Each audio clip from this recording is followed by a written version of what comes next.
नमस्कार दोस्तों, MPPSC smart study में आपका स्वागत है। आज हम 4 महत्वपूर्ण करंट अफेयर्स बहुत आसान भाषा में समझेंगे। पहला है भासीनी, दूसरा है बाइंड एनर्जी, तीसरा है सर्वम AI और चौथा है EI नैनो। ये सभी MPPSC की प्रारंभिक परीक्षा एवं मुख्य परीक्षा के लिए महत्वपूर्ण है।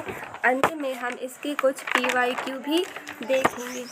चलिए दोस्तों शुरू करते हैं। पहला है राष्ट्रीय समाचार। भासीनी और GEM के बीच समझौता। डिजिटल इंडिया की भासीनी और गवर्नमेंट ई-मार्केट प्लेस ने बहुभाषी सेवाओं को बढ़ावा देने के लिए समझौता किया है। इससे सरकारी ई-मार्केट प्लेस पर भारतीय भाषाओं में काम करना बहुत आसान हो गया है। तो दोस्तों, GEM का पूरा नाम गवर्नमेंट ई-मार्केट प्लेस होता है। इसकी शुरुआत 2016 में हुई। GEM भारत सरकार की एक ऑनलाइन खरीदारी वेबसाइट है जहां सरकारी विभाग और मंत्रालय अपनी ज़रूरत का सामान खरीदते हैं, जैसे कि कंप्यूटर हो गया, प्रिंटर हो गया, ये सब। इसे और आसान में हम इस प्रकार समझ सकते हैं कि जिस प्रकार हम अमेज़न या फ्लिपकार्ट से सामान खरीदते हैं, वैसे ही सरकारी विभाग GEM से अपनी ज़रूरत का सामान खरीदते हैं। और दूसरा है भारत का पवन ऊर्जा लक्ष्य। भारत ने वर्ष 2035 तक 155 GW बाइंड एनर्जी कैपेसिटी का लक्ष्य रखा है। 2030 तक 100 GW का अंतरिम लक्ष्य भी निर्धारित किया है। बाइंड एनर्जी अर्थात पवन ऊर्जा, हवा से बिजली बनाने की प्रक्रिया को ही हम पवन ऊर्जा कहते हैं। भारत चाहता है कि आने वाले वर्षों में ज़्यादा से ज़्यादा बिजली हवा से बनाई जाए ताकि प्रदूषण कम हो सके और पर्यावरण सुरक्षित रह सके। इसलिए भारत का पवन ऊर्जा का लक्ष्य निर्धारित किया गया है।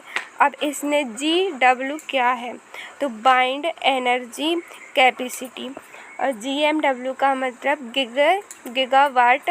गीगावाट होता है। यह बिजली मापने की बड़ी इकाई होती है। जब भारत 155 GW पवन ऊर्जा का लक्ष्य रखता है तो मतलब है कि भारत हवा से बहुत बड़ी मात्रा में बिजली पैदा करना चाहता है ताकि प्रदूषण कम हो सके और पर्यावरण सुरक्षित रह सके। GW का मतलब गीगावाट होता है। यह क्या है, मापने की बड़ी इकाई है, बहुत बड़ी इकाई है। बिजली मापने की यह बहुत बड़ी इकाई है। तीसरा है दोस्तों सर्वम AI। यह बेंगलुरु स्थित AI स्टार्टअप सर्वम AI ने नई फंडिंग के बाद यूनिकॉर्न क्लब में प्रवेश किया है। यह भारत के AI क्षेत्र के लिए महत्वपूर्ण उपलब्धि है। सर्वम AI भारत की एक आर्टिफिशियल इंटेलिजेंस कंपनी है, कृत्रिम बुद्धिमत्ता कंपनी है, जो कि भारत के क्षेत्र में महत्वपूर्ण उपलब्धि के लिए जानी जाती है। अब दोस्तों चौथा है अंतर्राष्ट्रीय समाचार में आता है प्रधानमंत्री मोदी को स्लोवाकिया का सर्वोच्च सम्मान। प्रधानमंत्री नरेंद्र मोदी को स्लोवाकिया के सर्वोच्च नागरिक सम्मान order of the white double cross first class से सम्मानित किया गया है। यह MPPSC के लिए बहुत ही महत्वपूर्ण साबित होगा। तो दोस्तों इसे ध्यानपूर्वक आपको पढ़ना है। तो पाँचवा है भारत फ्रांस नवाचार सहयोग। फ्रांस में आयोजित भारत इनोवेट्स 2026 कार्यक्रम में भारत और फ्रांस ने तकनीक, AI और नवाचार सहयोग को मजबूत करने पर जोर दिया है। दी टाइम्स ऑफ इंडिया में से इन सब खबरों को लिया गया है।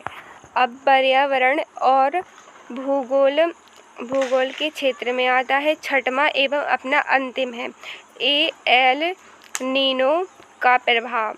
भारत में 2026 के मानसून पर EI नैनो का प्रभाव रहने की संभावना है, जिससे वर्षा और कृषि उत्पादन प्रभावित होता है। तो दोस्तों EI नैनो एक मौसम संबंधी घटना होती है। यह कौन सी संबंधी घटना होती है? मौसम संबंधी घटना होती है। जब यह घटना आती है तो भारत में बारिश कम हो जाती है, जिससे हमें गंभीर समस्या का सामना करना पड़ता है। इसका खेती पर असर पड़ता है, जिससे उत्पादन क्षमता कम हो जाती है। इसके बाद विज्ञान एवं प्रौद्योगिकी में IIT दिल्ली का भारत इनोवेट्स 2026 कार्यक्रम में AI स्वास्थ्य एवं रक्षा क्षेत्र में की नई तकनीकों का प्रदर्शन किया गया है।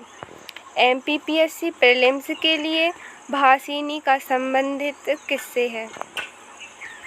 तो दोस्तों हम कुछ MCQ को देखेंगे जो MPPSC की प्रीलिम्स परीक्षा के लिए महत्वपूर्ण है।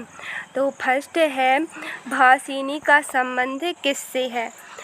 A ऑप्शन है कृषि, B ऑप्शन है बहुभाषी डिजिटल प्लेटफॉर्म, तीसरा है रक्षा और चौथा है अंतरिक्ष। तो बताइए दोस्तों कि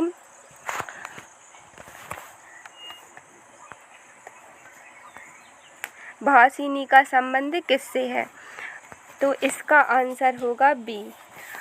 इसका आंसर होगा B, बहुभाषी डिजिटल प्लेटफॉर्म।